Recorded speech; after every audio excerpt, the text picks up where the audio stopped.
Hello everyone, हम लोग इस वीडियो लेक्चर में जियो टेक्निकल इंजीनियरिंग सब्जेक्ट का कुछ प्रीवियस ईयर क्वेश्चन देखने वाले हैं।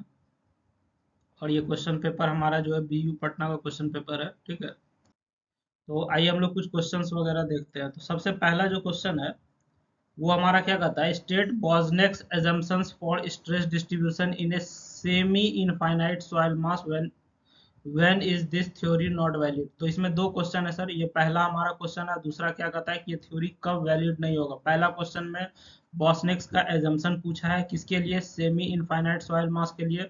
और दूसरा क्वेश्चन में ये पूछा है कि ये थ्योरी कब वैलिड नहीं होगा। बात समझ में आ गई। चलिए देखिए, आपको एक बात बताते हैं, हमारा जो वीडियो रहेगा ये पीवाईक्यू सॉल्यूशन का, ये हमारा जो है 3 पार्ट में रहेगा। आपको क्या करना है, एग्जाम से पहले आप ये तीनों पार्ट जरूर देख लीजिएगा। एक बात समझ में आ गई। दूसरी बात, अगर आपको ऑडियो का इशू रहेगा तो आप जो है ईयरफोन का प्रयोग कर लीजिएगा। बात समझ गए ना।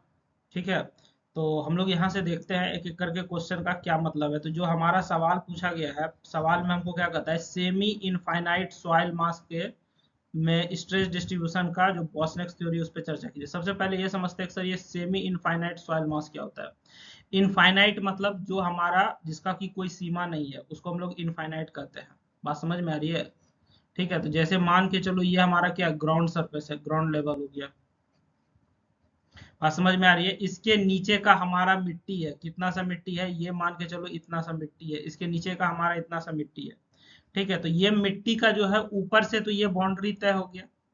ये जो हमारा जमीन के नीचे का मिट्टी है, तो इस मिट्टी का ऊपर का तो बाउंड्री तय हो गया, मतलब एक साइड इसका बाउंड्री तय हो गया। अब नीचे ये मिट्टी कहाँ तक जाएगा, इसका कोई बाउंड्री नहीं है। उसके बाद इधर ये मिट्टी कहाँ तक जाएगा, कोई बाउंड्री नहीं। इधर ये कहाँ तक जाएगा, कोई बाउंड्री नहीं है। तो इनफाइनाइट कब कहा जाता है, जब कोई बाउंड्री नहीं होता है। नीचे कहाँ तक जाएगा, कोई बाउंड्री नहीं। इधर कहाँ जाएगा, कोई बाउंड्री नहीं। इधर कहाँ जाएगा, कोई बाउंड्री नहीं। ऊपर कहाँ जाएगा, कोई बाउंड्री नहीं। तो उसको हम लोग क्या कहते हैं, इनफाइनाइट कहते हैं। ठीक है, उसको हम लोग क्या कहते हैं, इनफाइनाइट कहते हैं। इनफाइनाइट कब कहेंगे, जब कोई बाउंड्री नहीं हो। बात समझ में आ रही है। और यहाँ पे हमको क्या कह रहा है, semi infinite. Semi infinite, semi infinite कब कहेंगे, जब हमारा कहीं पे किसी डायरेक्शन में बाउंड्री लग जाए। तो जैसे कि देखो, ये जो हमारा सॉइल मास है, इसमें ऊपर ग्राउंड है, तो ग्राउंड तो एक तरीके से ये बाउंड्री हो गया। इस ग्राउंड के बाद तो ऊपर तो सॉइल है नहीं। बात समझ रहे हैं ना, ये जो ग्राउंड सरफेसेस के बाद सॉइल तो है नहीं। तो इसलिए इसको हम लोग क्या कहते हैं, सेमी इनफाइनाइट सॉइल कहते हैं। बात समझ में आ रही है। इसका जो है, इस सॉइल का ये नीचे बाउंड्री नहीं है, नीचे कहीं तक भी जा सकता है, लेफ्ट में कहीं जा सकता है, राइट में इधर भी कहीं जा सकता है, लेफ्ट इधर भी कहीं जा सकता है। लेकिन जो ऊपर का बाउंड्री है, ये बाउंड्री फिक्स हो गया कि ग्राउंड है, इसके ऊपर, इस जमीन के ऊपर, ये जो ग्राउंड है इसके ऊपर सॉइल नहीं है। बात समझ में आ रही थी। इसको हम लोग सेमी इनफाइनाइट सॉइल कहते हैं। तो आपको बताना है कि ये जो सेमी इनफाइनाइट सॉइल है, यानी कि आपका ये जो ग्राउंड लेवल के नीचे का सॉइल है, सेमी इनफाइनाइट सॉइल किसको कहते हैं, जब सॉइल हमारा क्या हो जाए, ग्राउंड के नीचे हो जाए, तो इसको हम लोग क्या कहते हैं, सेमी इनफाइनाइट सॉइल कहते हैं। ठीक है, सेमी इनफाइनाइट सॉइल मास कहते हैं इसको। जमीन के नीचे का मिट्टी क्या कहेंगे, सेमी इनफाइनाइट सॉइल मास कहेंगे। तो इस जमीन के नीचे का मिट्टी है, इसमें आपको क्या बताना है कि बोसनेक्स क्या जो थ्योरी है उसके अनुसार स्ट्रेस डिस्ट्रीब्यूशन यहाँ क्या रहेगा, उसका एजम्पशंस बताना है। बात समझ में आ गई। तो आइए हम लोग इसका एक एक करके एजम्पशंस देख लेते हैं।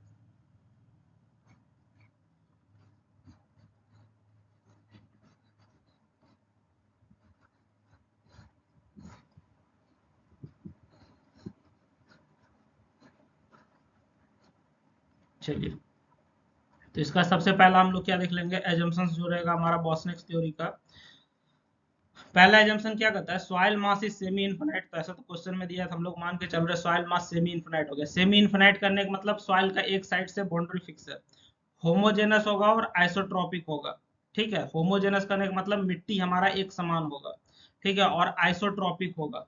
ठीक, आपको होमोजेनस और आइसोट्रोपिक हम समझा देते हैं, एक बार में समझ जाइएगा। जैसे मान लो कि ये हमारा क्या है, सॉइल है। ये हमारा क्या है, सॉइल है। बात समझ में आ रही है। ये हमारा क्या है, सॉइल है। और अब इस सॉइल में हमारा मान के चलो ये एक पॉइंट है, इस पॉइंट का नाम ए दे दिए, एक पॉइंट ये है बी दे दिए, एक पॉइंट ये है सी दे दिए, एक पॉइंट ये है डी दे दिए, एक पॉइंट ई है ई दे दिए।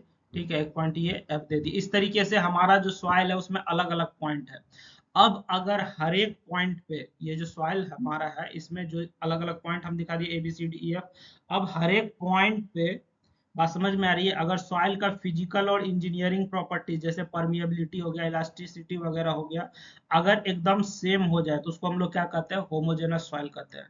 होमोजेनस सॉइल कब कहेंगे सर, अगर सॉइल के हर एक पॉइंट पे, जैसे मान के चलो ये हमारा सॉइल है, मिट्टी का ढेर है, ठीक है, इसमें अलग अलग हमने पॉइंट मार्क कर दिया। अब सॉइल के हर एक पॉइंट पे अगर हमारा जो है फिजिकल और इंजीनियरिंग प्रॉपर्टीज क्या रहे, सेम हो जाए, अगर हमारा फिजिकल और इंजीनियरिंग प्रॉपर्टीज क्या हो जाए, सेम हो जाए, तो उस सॉइल को हम लोग क्या कहते हैं, होमोजेनस सॉइल कहते हैं। बात समझ में आ गई। आइसोट्रॉपिक क्या होता है, आइसोट्रॉपिक आपको बताते हैं, अगर कोई सॉइल मास है, ठीक है, तो उसमें एक पॉइंट पे सभी डायरेक्शन में अगर इंजीनियरिंग प्रॉपर्टीज सेम हो जाए, ठीक, जैसे कि मान के चलो ये जो हमारा पॉइंट ए है, ठीक है, पॉइंट ए है ये, ठीक है, इसमें हमारा एक्स डायरेक्शन हो गया, ऊपर हमारा वाई डायरेक्शन हो गया, इधर जेड डायरेक्शन हो गया, ये था हमारा पॉइंट ए। अगर हमारा किसी पॉइंट पे सारे डायरेक्शन में इंजीनियरिंग प्रॉपर्टी, फिजिकल प्रॉपर्टी जो भी है वो सेम हो जाए, तो उसको हम लोग क्या कहेंगे, आइसोट्रॉपिक सॉइल कहेंगे। बात समझ में आ गई। तो सबसे पहला बॉसनेक साहब ने क्या माना था, सॉइल हमारा सेमी इनफाइनाइट होगा, होमोजेनस होगा, आइसोट्रॉपिक होगा। होमोजेनस कब कहेंगे सर, जब सॉइल के अंदर अलग अलग पॉइंट पे फिजिकल प्रॉपर्टी या इंजीनियरिंग प्रॉपर्टी सेम हो। आइसोट्रॉपिक कब कहेंगे, जब एक पॉइंट पे सारे डायरेक्शन में, X direction, Y direction, Z direction, जो भी डायरेक्शन है, सारे डायरेक्शन में हमारा क्या हो, फिजिकल प्रॉपर्टी सेम हो, उसको हम लोग क्या कहेंगे, आइसोट्रॉपिक कहेंगे। बात समझ में आ गई।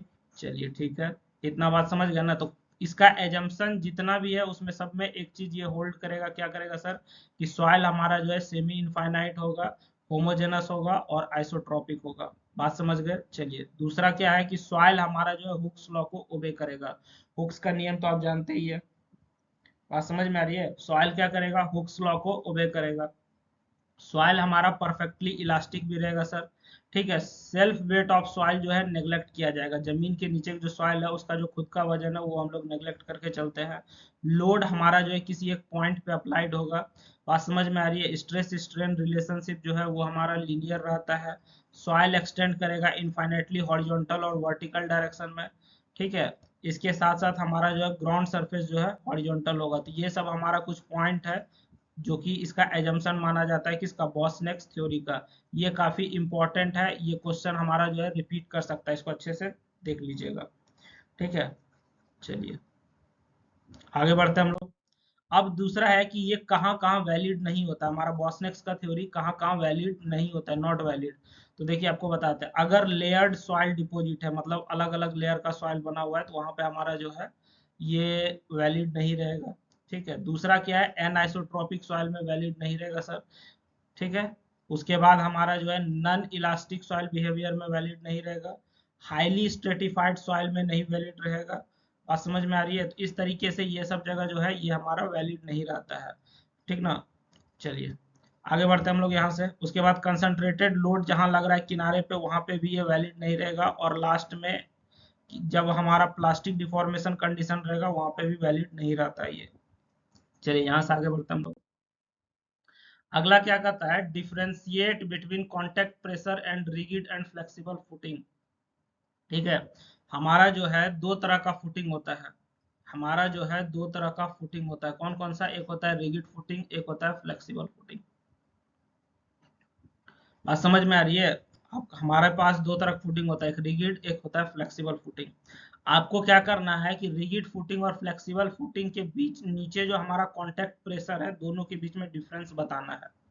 बात समझ में आ गई है। चलिए अच्छा, वीडियो में लास्ट तक बने रहिएगा, हम लोग जो है यहाँ पे न्यूमेरिकल्स भी डिस्कस करने वाले हैं। बात समझ गए ना, तो ध्यान से लास्ट तक बने रहिएगा।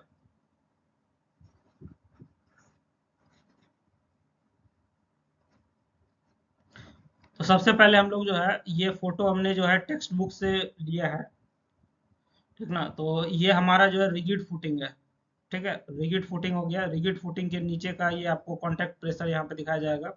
क्ले सॉइल रहेगा तो कांटेक्ट प्रेशर कुछ ऐसा रहता है, सैंड सॉइल रहेगा तो कांटेक्ट प्रेशर ऐसा रहेगा, और सिल्ट रहेगा तो कांटेक्ट प्रेशर कुछ ऐसा रहता है। तो तीन अलग अलग सॉइल में जो है रिजिड फुटिंग के नीचे हमारा कैसा कैसा कांटेक्ट प्रेशर रहता है। ये नीचे वाला फोटो आपके लिए इंपॉर्टेंट है, ये वाला जहाँ एरोस दिखाया गया है। बात समझ में आ गई। चलिए ठीक है। उसके बाद यही कांटेक्ट प्रेशर अगर पूछा जाए फ्लेक्सिबल फुटिंग में तो कुछ इस तरीके से हमारा दिखता है।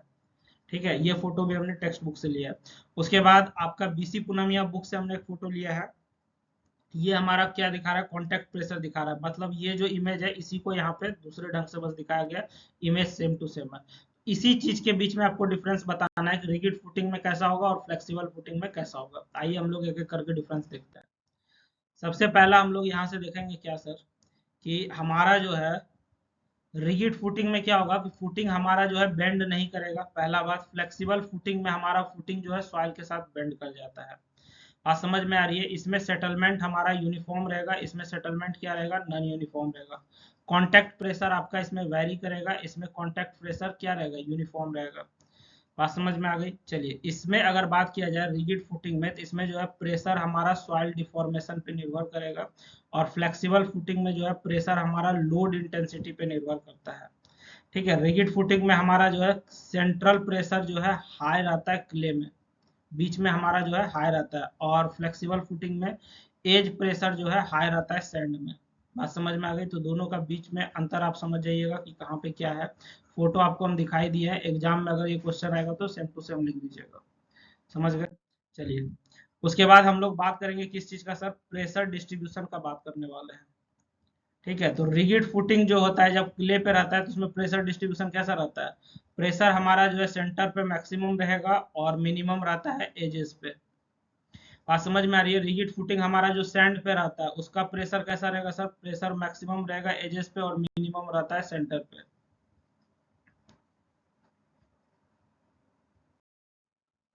देखिए अगला सवाल हमारा क्या कहता है, state the assumptions of Terzaghi one dimensional consolidation theory, इसका लिमिटेशन बताना है रियल फील्ड कंडीशन में। ठीक है, तो तेरजागी का वन डायमेंशनल थ्योरी का हम लोग एजम्पशंस देखते हैं। एजम्पशंस इसका क्या हो जाएगा सर, सबसे पहला कि एजम्पशन क्या हो जाएगा तेरजागी वन डायमेंशनल कंसोलिडेशन थ्योरी का, पहला क्या कहता है कि हमारा जो सॉइल होगा, देखो ये जो एजम्पशन होता है ये क्या है आपको समझाते हैं। जैसे कि मान के चलो कोई भी थ्योरी दिया गया है, ठीक है, कोई भी थ्योरी दिया गया है, यानी कि ये थ्योरी कब दिया गया, जब हमने एक्सपेरिमेंट किया है। बात समझ में आ रही है, जब हमने एक्सपेरिमेंट किया, एक्सपेरिमेंट के बाद ये थ्योरी दिया गया। तो अब सवाल ये उठता है कि सर ये जो एजम्पशंस बार बार पूछ रहा है, ये एजम्पशंस क्या होता है, जब हम लोग एक्सपेरिमेंट करते हैं तो हम लोग किस तरह का सामान पे एक्सपेरिमेंट किए हैं वो बताना पड़ता है। ठीक है, हम लोग जो है किस तरह का सैंपल पे एक्सपेरिमेंट किया, यानी कि हम लोग का जो सॉइल था जिसपे हम लोग एक्सपेरिमेंट किए तो वो किस तरह का सॉइल था। बात समझ में आ रही है। तो वो जो बताया जाता है उसी को हम लोग क्या कहते हैं, एजम्पशंस कर रहे हैं एक तरीके से। ठीक है, हमने एक्सपेरिमेंट कर लिया, अब हम बता रहे हैं कि हम लोग जो ये थ्योरी दे रहे हैं ये किस तरह के सॉइल पे वैलिड रहेगा, तो हम मान के चल रहे हैं कि इस तरह का सैंपल हमारा रहेगा तभी वैलिड रहेगा। बात समझ में आ रही है। चलिए, तो हमारा जो है सबसे पहला हमारा क्या है जंक्शन इसका, तेरजागी वन डायमेंशनल कंसोलिडेशन थ्योरी का पहला एजम्पशन क्या है कि सॉइल हमारा होमोजेनस और फुल्ली सैचुरेटेड रहेगा। ठीक है, फुल्ली सैचुरेटेड का मतलब है मिट्टी जो है भीगा हुआ है। बात समझ में आ रही है। फुल्ली सैचुरेटेड का मतलब क्या है, मिट्टी भीगा हुआ है। होमोजेनस का मतलब आपको बता दिया कि अगर ये हमारा सॉइल है, सॉइल के हर एक पॉइंट पे हमारा क्या होगा, प्रॉपर्टीज हमारा जो है सेम रहेगा, उसी को हम लोग होमोजेनस कहते हैं। तो मिट्टी हमारा भीगा हुआ रहेगा और सॉइल के अंदर हर एक पॉइंट पे हमारा क्या होगा, प्रॉपर्टीज जो है सेम रहेगा। बात समझ में आ गई। दूसरा क्या है कि soil particles and water are incompressible, मिट्टी का पार्टिकल्स और पानी जो है वो दबेगा नहीं। बात समझ गए। चलिए उसके बाद अगला क्या है सर कि कंप्रेशन तभी होगा जब ये हमारा कंप्रेशन आपका सिर्फ वर्टिकल डायरेक्शन में होगा। ठीक है, उसके बाद डार्सी का लॉ वैलिड रहेगा। बात समझ में आ रही है। फ्लो हमारा जो है वर्टिकल डायरेक्शन में होगा सिर्फ। उसके बाद कोएफिशिएंट ऑफ परमिएबिलिटी आपका कांस्टेंट रहेगा। बात समझ गए। चलिए इसके साथ साथ और हमारा क्या है सर कि कोएफिशिएंट ऑफ वॉल्यूम कंप्रेसिबिलिटी भी आपका कांस्टेंट रहेगा। लोड अप्लाई जो है हमारा इंस्टेंटेनियसली लोड अप्लाई होना चाहिए। सॉइल लेयर हमारा यूनिफॉर्म होगा और ठीक है, उसमें कुछ ना कुछ वाइड रेशियो भी रहेगा। सेकेंडरी कंसोलिडेशन हमारा जो है नेग्लेक्ट किया जाएगा। तो इस तरीके से ये सब हमारा कुछ एजम्पशंस है किसके लिए sir, Terzaghi one dimensional consolidation theory के लिए। आप इसको एकदम सेम टू सेम याद कीजिएगा, इसमें कोई चेंज नहीं, अपने मन से कुछ नहीं बना सकते आप। जो लिखा हुआ एकदम सेम टू सेम याद कर लीजिए। हाँ, थोड़ा बहुत वर्ड्स को इधर आगे पीछे कर सकते हैं लेकिन मीनिंग यही होना चाहिए। बात समझ गए? चलिए आगे बढ़ते हैं यहाँ से। अब इसका लिमिटेशंस पूछ रहा है, तो लिमिटेशंस मतलब हम लोग यहाँ से देख लेंगे क्या क्या। सबसे पहला कि sir real soils are not perfectly homogeneous.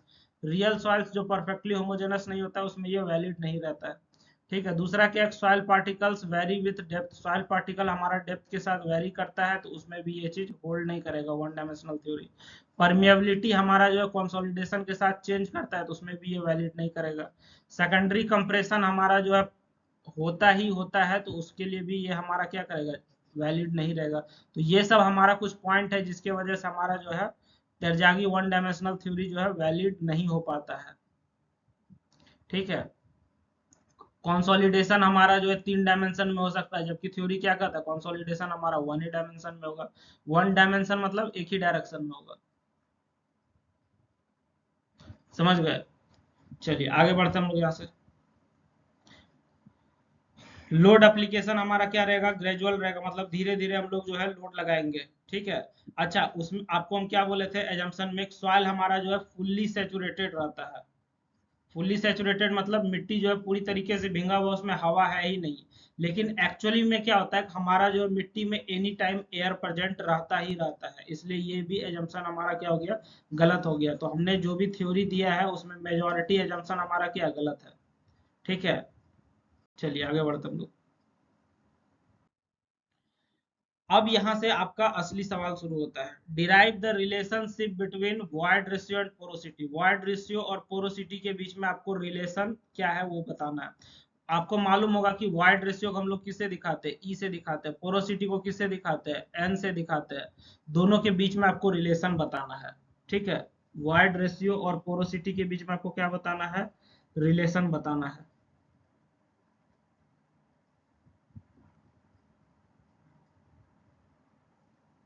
ठीक ना। तो देखिए आपको बताते हैं कि हमारा जो है पोरोसिटी बराबर होता है E/1 + E। यही फॉर्मूला आपको प्रूफ करना है। ठीक है। ये फॉर्मूला कैसे आया ये आपको प्रूफ करना है। दूसरा रिलेशन क्या होता है, E बराबर होता है N/1 - N। ठीक है। इस दोनों में से कोई भी आप जो है रिलेशन प्रूफ कर दीजिए, बात समझ में आ गई, तो आपका क्वेश्चन क्या हो जाएगा, सॉल्व हो जाएगा। तो यही रिलेशन आपको बनाना, कैसे बनेगा आइए बताते हैं आपको।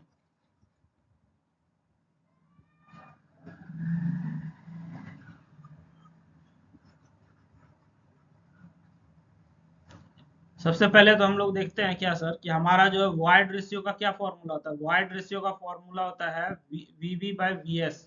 ठीक है। VV हमारा क्या होता है, वॉल्यूम ऑफ वॉइड होता है। ठीक है। और VS क्या हो गया, वॉल्यूम ऑफ सॉलिड हो गया। ठीक है। मिट्टी में हमारा क्या होता है, दो चीज होता है। मिट्टी में हमारा क्या होता है, दो चीज होता है, या तो मिट्टी का सॉलिड होता है या नहीं तो मिट्टी में खाली जगह होता है। बात समझ में आ रही है? तो हमारा वॉइड रेशियो क्या हो जाएगा sir, volume of void by volume of solid. दूसरा हमारा जो है पोरोसिटी क्या होता है, पोरोसिटी हमारा होता है volume of void by total volume. ठीक है। Volume of void by total volume होता है हमारा पोरोसिटी। बात समझ में आ गई? तो ये बात तो हम लोग जान गए सर, दोनों के बीच में रिलेशन कैसे निकलेगा आइए देखते हैं। हम लोग को मालूम है कि हमारा जो टोटल वॉल्यूम होता है वो क्या होता है, volume of void plus volume of solid. ठीक है। जैसे कि ये हमारा मिट्टी है, तो वॉइड का वॉल्यूम को हम लोग वीवी से दिखाएंगे, सॉलिड का वॉल्यूम को किससे दिखाएंगे, वीएस से दिखाएंगे। अब इसका जो टोटल वॉल्यूम होगा इस मिट्टी का, उसको हम लोग कैपिटल वी से दिखाते हैं, तो ये क्या हो जाएगा, वीवी प्लस वीएस हो जाएगा। होगा कि नहीं होगा? तो हम लोग ये भी जान रहे हैं सर, हमारा जो टोटल वॉल्यूम है वो क्या हो जाएगा, वीवी प्लस वीएस हो जाएगा। ठीक है। अच्छा, इसके बाद आपको एक बात बताते हैं, हमारा जो है पोरोसिटी है वो क्या होता है, वीवी बाय, ये हमारा पोरोसिटी का फॉर्मूला होता है। ठीक है। ये रहा पोरोसिटी का फॉर्मूला, इसमें हमने v का वैल्यू पुट कर दिया है, v का वैल्यू यहाँ से हमने पुट किया है। चलिए आगे बढ़ते हैं हम लोग। अब हम लोग जो है इस पूरे न्यूमरेटर में, ठीक है, इसका जो न्यूमरेटर है इसमें सब में जो है vs से भाग दे देंगे। सब में किससे भाग दे देंगे, vs से भाग दे देंगे। ठीक ना। यहाँ पे ये vs इस तरीके से vs लिखा हुआ होगा, यहाँ पे ये गलती से लिखा गया। ठीक है। तो इसको जब हम लोग डिवाइड करेंगे तो हमारे पास क्या बचेगा,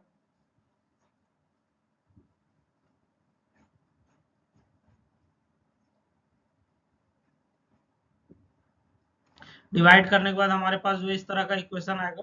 ठीक ना। अब इसमें हम लोग क्या करेंगे, इसमें देखिए आगे बढ़ते हैं हम लोग, इसमें हम लोग क्या करेंगे आपको बताते हैं।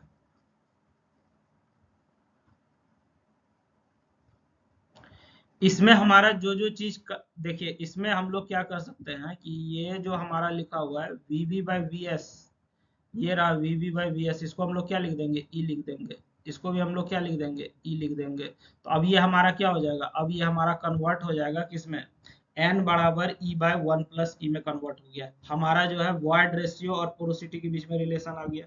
बात समझ में आ रही? तो हमने इस्तेमाल क्या किया है, बस ये वाला फॉर्मूला हमने इस्तेमाल किया है, बस यही आपको याद रखना है। बाकी तो ई वॉइड रेशियो और पोरोसिटी फॉर्मूला याद ही है, ये रिलेशन हमने इस्तेमाल किया और क्वेश्चन हमारा सॉल्व हो गया। ठीक है, इसका प्रूफ पूछेगा क्या किया, ये वाला रिलेशन याद रखिएगा और डिनोमिनेटर में वॉल्यूम ऑफ सॉलिड से डिवाइड किया है। चलिए, तो ये हमारा प्रूफ हो गया, यही हमको प्रूफ करना था। अच्छा, इसी को आप जो है आगे पीछे चेंज कीजिएगा, इसको इधर भेजिए, इसको इधर भेजिए, तो आपको ये वाला रिलेशन नीचे वाला मिल जाएगा। बात समझ गए? चलिए यहाँ से आगे बढ़ते हैं। आपको अगला सवाल क्या कहता है, सवाल कहता है मॉइस्चर कंटेंट और डिग्री ऑफ सेचुरेशन में रिलेशन निकालना है। मॉइस्चर कंटेंट को हम लोग W से दिखाते हैं, वेट ऑफ वाटर हो गया, ठीक है। और मॉइस्चर कंटेंट इसी को हम लोग वाटर कंटेंट भी कहते हैं। डिग्री ऑफ सेचुरेशन को कैपिटल S से दिखाते हैं। बात समझ में आ गई? इस दोनों के बीच में रिलेशन निकालना है, ठीक है। तो इस दोनों के बीच में रिलेशन होता है ES बराबर GW। बात समझ में आ रही है? इस दोनों के बीच में रिलेशन क्या होता है, S बराबर GW/E होता है रिलेशन, ठीक है। तो यही आपको प्रूफ करना है। आइए देखते हैं कैसे कैसे प्रूफ करेंगे।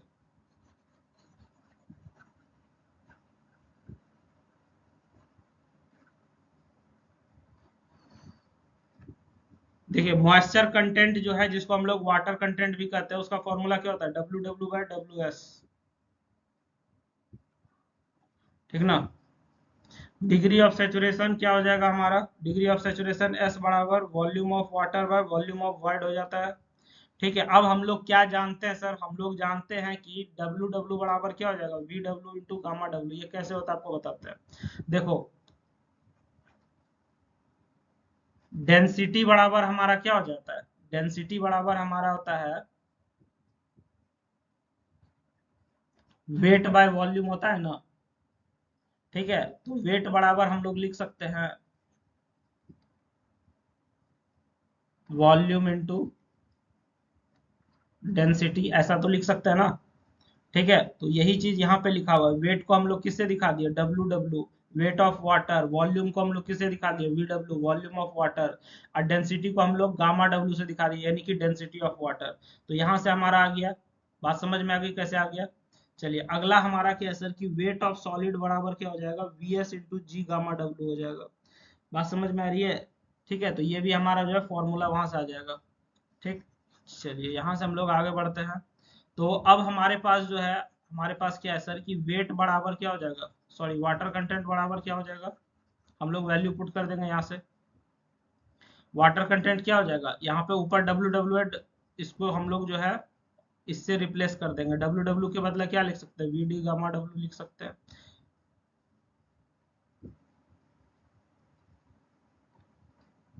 यहाँ पे गामा W लिखा जाएगा, ये रहा WW का वैल्यू यहाँ पे पुट किए, ठीक है। उसके बाद नीचे WS है, तो WS का वैल्यू यहाँ से पुट किए, तो यहाँ पे भी हमारा जो है गामा W रहेगा। बात समझ में आ गई? ठीक है, तो ऊपर नीचे जो ये गामा W है, ऊपर वाला और नीचे वाला कट जाएगा, तो हमारे पास फाइनली क्या बचेगा, ये बच जाएगा सर। चलिए, यहाँ से आगे बढ़ते हैं हम लोग। लेकिन हमारा जो है S बराबर क्या होता है, VW/VB होता है, और E बराबर हमारा क्या होता है, VB/VS होता है, ठीक है। चलिए, ये सब तो हम लोग जानते हैं। तो यहाँ से हम लोग क्या लिख सकते हैं, इस सबको आपस में मिला के हम लोग लिख सकते हैं VW बराबर SE इंटू VS लिख सकते हैं। अब इसका वैल्यू हम लोग जब सब्सटीट्यूट करेंगे तो हमको क्या मिल जाएगा, SE/VS इंटू जी मिल जाएगा। बात समझ में आ रही है? तो यहाँ से हमारा जो है ये फुल्ली डिराइव होके क्या मिल जाएगा, SE/G बराबर S is equal to WG/E आ जाएगा। तो इस तरीके से इसका जो है आप डिराइवेशन देख लीजिएगा। बात समझ में आ गई? चलिए, आगे बढ़ते हैं हम लोग। देखिए, हमारा जो सवाल है वो क्या कहता है, compaction normally consolidated over consolidated soil में अंतर बताइए। तो देखिए, हमारा जो सॉइल होता है उसमें क्या होता है, वॉइड होता है। वॉइड मतलब खाली जगह होता है। इस खाली जगह में हमारा जो है एयर होता है और वाटर होता है। तो जब सॉइल से हमारा एयर बाहर निकलता है उसको हम लोग कंपैक्शन कहते हैं। और सॉइल से जब वाटर बाहर निकलता है इसको हम लोग क्या कहते हैं, कंसोलिडेशन कहते हैं। बात समझ में आ गई। जब सॉइल से एयर बाहर निकलेगा उसको कंपैक्शन कहेंगे, और वाटर बाहर निकलता है इसको क्या कहेंगे, कंसोलिडेशन कहेंगे। ठीक है, तो आपको बताना है कि ये जो कंपैक्शन है, अच्छा ये जो हमारा कंपैक्शन है और ये जो कंसोलिडेशन है उसमें अंतर बताना। अब ये कंसोलिडेशन जो है दो तरीके का यहाँ पे है। कौन कौन सा, एक है नॉर्मली कंसोलिडेटेड,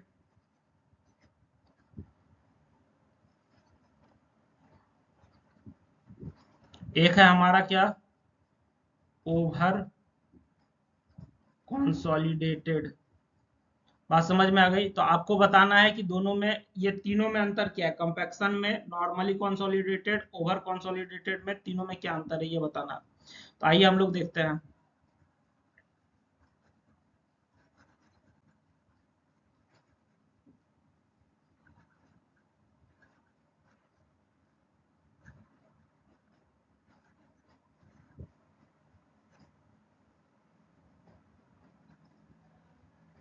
देखिए हमारा जो सॉइल है कंपैक्टेड सॉइल, ठीक है, कंपैक्टेड सॉइल में हमारा जो है डेंसिफाई किया जाता है मैकेनिकल मीन से, मतलब उसको दाब के जो है, कोई भी साधन के द्वारा दाब के उसको जो है डेंसिफाई किया जाता है। ठीक है, नॉर्मली कंसोलिडेटेड में हमारा क्या किया जाता है, लोड जो है, प्रेजेंट लोड, वो max loaded to maximum pressure दिया जाता है इसमें। इसमें क्या होता है कि हमारा पास्ट में बहुत ज्यादा लोड लगा होता है ओवर कंसोलिडेटेड में। कंपैक्शन में हमारा क्या है कि एयर वाइड रिड्यूस होता है। ठीक है, नॉर्मली कंसोलिडेशन में नेचुरल कंसोलिडेशन आपको देखने को मिलेगा, और ओवर कंसोलिडेशन में क्या होता है, रिबाउंड ऑकर आफ्टर अनलोडिंग। ठीक है, ये हमारा क्या है, कंपैक्शन आर्टिफिशियल प्रोसेस है, मतलब ये हम लोग खुद से करते हैं। ठीक ना। नॉर्मली कंसोलिडेशन हमारा क्या है, नेचुरल प्रोसेस है, और ओवर कंसोलिडेशन क्या है, नेचुरल अनलोडिंग प्रोसेस है। ये हमारा इमीडिएट इंप्रूवमेंट देता है, इसमें स्लो सेटलमेंट होता है, इसमें स्मॉल कंप्रेसिबिलिटी होता है। ये इम्बैंकमेंट में इस्तेमाल किया जाता है, ये सॉफ्ट क्ले डिपॉजिट में होता है, और ये स्टिफ क्ले में देखने को मिलता है। बात समझ में आ गई। तो ये आप जो है तीनों के बीच में अंतर याद रखिएगा। बात समझ गए ना। चलिए आगे बढ़ते हैं। अब कह रहा है कि ये ओवर कंसोलिडेशन प्रेशर हम लोग जो है कैसे निकालेंगे, तो ये हम लोग 4 स्टेप में निकालते हैं। पहला स्टेप में हम लोग क्या करते हैं, कंसोलिडेशन टेस्ट कर लेंगे। ठीक है, ये टेस्ट आपको पढ़ना होगा, हो सकता है इस सेमेस्टर नहीं पढ़े तो अगले सेमेस्टर पढ़िएगा। तो सबसे पहले हम लोग जो है कंसोलिडेशन टेस्ट कर लेंगे। दूसरा क्या करेंगे sir, void ratio versus pressure curve जो है हम लोग ड्रॉ कर लेंगे सर। ठीक है, तीसरा में हम लोग क्या करेंगे, प्री कंसोलिडेशन प्रेशर निकाल लेंगे कासाग्रांडे मेथड से। और चौथा में हमारा जो है मैक्सिमम पास्ट प्रेशर जो है उसी को हम लोग ओवर कंसोलिडेशन प्रेशर घोषित कर देंगे। बात समझ में आ गई। तो ये हमारा जो है 4 स्टेप में ये चीज होता है। ठीक है, चलिए आगे बढ़ते हैं। यहाँ से हम लोग, ये क्वेश्चन हमारा जो न्यूमेरिकल है ये काफी इंपॉर्टेंट है। A concrete dam is constructed across a river over a permeable stratum of soil of limited thickness. The water heads are upstream side 16 meter, 2 meter on the downstream side.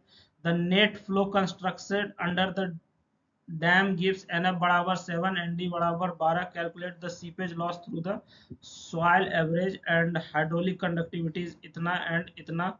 ठीक है, calculate the exit gradient if the average length of last field is 0.9 metre. देखिए आपको एक बात बताते हैं, exam में जब इस तरीके से हमारा क्वेश्चन पूछता है तो हम लोग को पता ही नहीं चलता है कि क्वेश्चन क्या पूछ रहा है। तो इस तरह के क्वेश्चन में आपको क्या करना चाहिए, आपको हम बताते हैं। एग्जाम में हमारा जो है क्या अप्रोच रहता है वो बताते हैं। सबसे पहले आपका जो गिवन है उसको लिखिए कि हमको क्या क्या चीज दिया हुआ है। ठीक है, उसके बाद आपको क्या निकालना है कि हमको पूछ क्या रहा है वो पता कीजिए। बात समझ में आ रही है। जैसे कि इस कंडीशन में हमसे क्वेश्चन दो पूछ रहा है, सबसे पहला कैलकुलेट द एग्जिट ग्रेडियंट, और दूसरा क्या कर रहा है, कैलकुलेट द सीपेज लॉस। आपसे दो तरह का सवाल पूछ रहा है, पहला क्या निकालना है, सीपेज लॉस निकालना है, दूसरा एग्जिट ग्रेडियंट निकालना है। तो एग्जाम में जो चीज दिया हुआ उसको लिख दीजिए, उसके बाद सीपेज लॉस और एग्जिट ग्रेडियंट जो है कैलकुलेट हम लोग करेंगे। तो इस दोनों का जो फॉर्मूला है वो फॉर्मूला लिखिए, और उसके अनुसार देखिए हमको क्या दिया हुआ है और क्या क्या हमको निकालना है। बात समझ में आ रही है। क्या क्या बोले, सबसे पहला काम क्या कीजिएगा कि क्वेश्चन में जो भी चीज दिया हो उसको लिख लीजिएगा, गिवन हो गया आपका। उसके बाद आप क्वेश्चन में पता कीजिएगा कि आपको निकालना क्या है। आपको यहाँ पे सीपेज लॉस निकालना है, यहाँ पे एग्जिट ग्रेडियंट निकालना है। दोनों का जो फॉर्मूला होगा वो फॉर्मूला आप लिख लीजिए। बात समझ में आ गई। फॉर्मूला लिखने के बाद हमको क्या है कि यहाँ से हम लोग जो है एक एक करके कैलकुलेट कर लेंगे।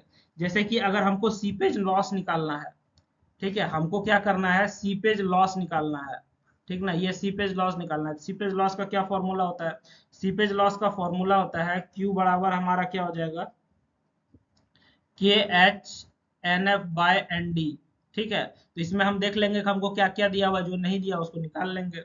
बात समझ में आ रही है। एग्जिट ग्रेडियंट का हमारा क्या फॉर्मूला होता है सर, एग्जिट ग्रेडियंट का हमारा फॉर्मूला होता है एच बाय एन डी।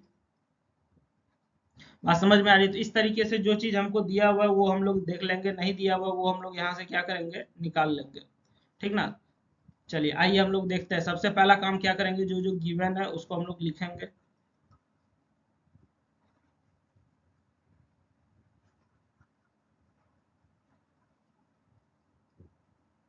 चलिए, तो हमारा क्या क्या चीज दिया हुआ है सर। सबसे पहले अप स्ट्रीम हेड दिया हुआ है, कितना होता है अप स्ट्रीम हेड, 16 मीटर है। यहाँ पे देखिए, यहाँ पे अप स्ट्रीम हेड दिया हुआ है। डाउन स्ट्रीम हेड हमको यहाँ पे 2 मीटर दिया हुआ है, तो डाउन स्ट्रीम हेड हमारा हो जाएगा 2 मीटर। ठीक है, उसके बाद टोटल हेड लॉस यहाँ से हम लोग निकाल लेंगे। तो टोटल हेड लॉस क्या हो जाएगा, 16 में से 2 घटा देंगे तो कितना बचेगा, 14 मीटर बचेगा। ठीक है, टोटल हेड लॉस क्या हो जाएगा, 14 मीटर हो जाएगा। उसके बाद एनएफ का वैल्यू हमको क्वेश्चन में यहाँ पे 7 दिया हुआ है और एनडी का 12 दिया हुआ है। एनएफ 7, एनडी 12 हो गया हमारा। इसके साथ साथ हमको जो है के एक्स दिया हुआ है। ठीक है, ये जैसे कि देखो यहाँ पे हॉरिजॉन्टल लिखा हुआ, हॉरिजॉन्टल लिखा हुआ, इसका मतलब ये हमको क्या बताएगा, के एक्स बताएगा। यहाँ पे हमारा वर्टिकल लिखा हुआ है, इसका मतलब ये क्या है, के वाई बताएगा। तो के एक्स हो गया और के वाई हो गया हमारा। तो इतना चीज हमको दिया हुआ है। अब हम लोग यहाँ से क्या निकालेंगे, हम लोग को जो है सीपेज लॉस निकालना है। बात समझ में आ गई। चलिए ठीक है, तो सीपेज लॉस निकालने के लिए हमारे पास फॉर्मूला क्या है, सीपेज लॉस निकालने के लिए हमारे पास जो फॉर्मूला है सर वो क्या है, K H into N F by N D. ठीक है, तो हमको क्वेश्चन के अनुसार एच मालूम है, एन एफ मालूम है, एन डी मालूम है, के मालूम नहीं है। ठीक है, के के बदला हमको क्या दिया हुआ है, के एक्स और के वाई दिया हुआ है। तो के एक्स और के वाई के थ्रू ये जो के निकलेगा, ये क्या होगा हमारा, के इक्विवेलेंट करते हैं इसको हम लोग। के इक्विवेलेंट निकालने का फॉर्मूला होता है, के इक्विवेलेंट कहो या फिर सिर्फ के कहो, ये निकालने का हमारे पास क्या फॉर्मूला होता है सर, रूट अंडर के एक्स इंटू के वाई फॉर्मूला होता है। तो इससे हम लोग क्या निकाल लेंगे, के निकाल लेंगे, सारा वैल्यू पुट कर देंगे, क्वेश्चन सॉल्व हो जाएगा। बात समझ में आ रही है। तो के बराबर हम लोग फॉर्मूला लगाएंगे के एक्स इंटू के वाई। अब इसका वैल्यू पुट कर दीजिए जो जो आपको दिया हुआ है क्वेश्चन में, ठीक ना, वो हमने पुट कर दिया। पुट करने के बाद इसको जो है कैलकुलेट करके देखिए कैलकुलेटर में कितना आता है। मेरा कितना आ रहा है, मेरा आ रहा है 18 इंटू 10 पर पावर -7 आ रहा है। इसको हम लोग जो है किस में करेंगे, एसआई यूनिट यानी मीटर पर सेकंड में इसको हम लोग कन्वर्ट करेंगे। तो के का वैल्यू हमारा क्या हो जाएगा, कन्वर्ट करने के बाद मीटर पर सेकंड में 1.34 इंटू 10 पर पावर -5 मीटर पर सेकंड हो जाएगा। बात समझ में आ गई। चलिए ठीक है, अब यहाँ से हम लोग जो है आगे बढ़ते हैं, ठीक ना। यहाँ से हम लोग क्या करते हैं, आगे बढ़ते हैं। तो ये तो हमारा के निकल गया। अब हम लोग जो है सीपेज लॉस निकाल लेंगे। तो सीपेज डिस्चार्ज निकालने के लिए हमारे पास फॉर्मूला क्या है, क्यू बराबर K H N F by N D है हमारा। ठीक है, तो इस फॉर्मूला में हमको के मालूम हो गया, ये रहा के का वैल्यू। एच हमारा 14 आया था, एन एफ एन डी का वैल्यू दिया हुआ है। तो एक एक करके सारा वैल्यू पुट करते हैं हम लोग। तो यहाँ से इसको जब कैलकुलेट कीजिएगा तो हमारा क्या आ जाएगा, हमारा आ जाएगा यहाँ से कैलकुलेट करने के बाद 1.09 इंटू 10 पर पावर -4 मीटर क्यूब पर सेकंड पर मीटर लेंथ आ जाएगा। तो यहाँ से ये हमारा क्या हो गया, सीपेज लॉस कैलकुलेट हो चुका है। इसको सीपेज लॉस लिख दीजिए। बात समझ में आ गई। तो ये हमारा क्या हो जाएगा, सही आंसर क्या हो जाएगा इस क्वेश्चन के लिए, हमारा आंसर क्या हो जाएगा, 1.09 इंटू 10 पर पावर -4 मीटर क्यूब पर सेकंड पर मीटर। आप कमेंट में बताइएगा कि आपका आंसर कितना आता है। बात समझ में आ गई। चलिए ठीक है, अब हम लोग जो है इसमें एग्जिट ग्रेडियंट कैलकुलेट कर देंगे। तो एग्जिट ग्रेडियंट हमारा कैसे कैलकुलेट होगा, एग्जिट ग्रेडियंट कैलकुलेट करने का क्या है, हेड लॉस पर ड्रॉप जो हमारा हेड लॉस होगा वो हमारा क्या हो जाएगा, डेल्टा एच बराबर एच बाय एन डी, ये हमारा फॉर्मूला हो गया। एच का वैल्यू 14, एन डी का वैल्यू 12, 14/12 कर देंगे। तो यहाँ से हमारा ये कैलकुलेट करने के बाद 1.167 आ जाएगा। ठीक है, तो यहाँ से हमारा जो है क्वेश्चन में हमको दिया हुआ है एल का वैल्यू कितना दिया हुआ है, 0.9 मीटर दिया हुआ क्वेश्चन में। ठीक है, length of last field question में कितना दिया हुआ है, 0.9 मीटर दिया हुआ है। तो हमारा जो एग्जिट ग्रेडियंट हो जाएगा, एग्जिट ग्रेडियंट का फॉर्मूला क्या होता है, डेल्टा एच बाय एल होता है। ठीक है, तो डेल्टा एच का वैल्यू हम लोग जो है यहाँ से निकाले हैं, ये वाला वैल्यू पुट कर देंगे। ठीक है, यहाँ से डेल्टा एच पुट कर देंगे, एल का वैल्यू 0.9 दिया हुआ है, तो यहाँ से हम लोग इसको फाइनली कैलकुलेट करेंगे। ये हमारा कितना आ जाएगा, 1.30 आएगा। यही हमारा क्या हो जाएगा बाबू, आंसर हो जाएगा। बात समझ में आ गई।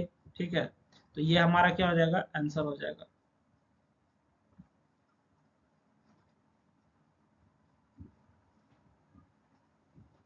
चलिए यहाँ से हम लोग आगे बढ़ते हैं।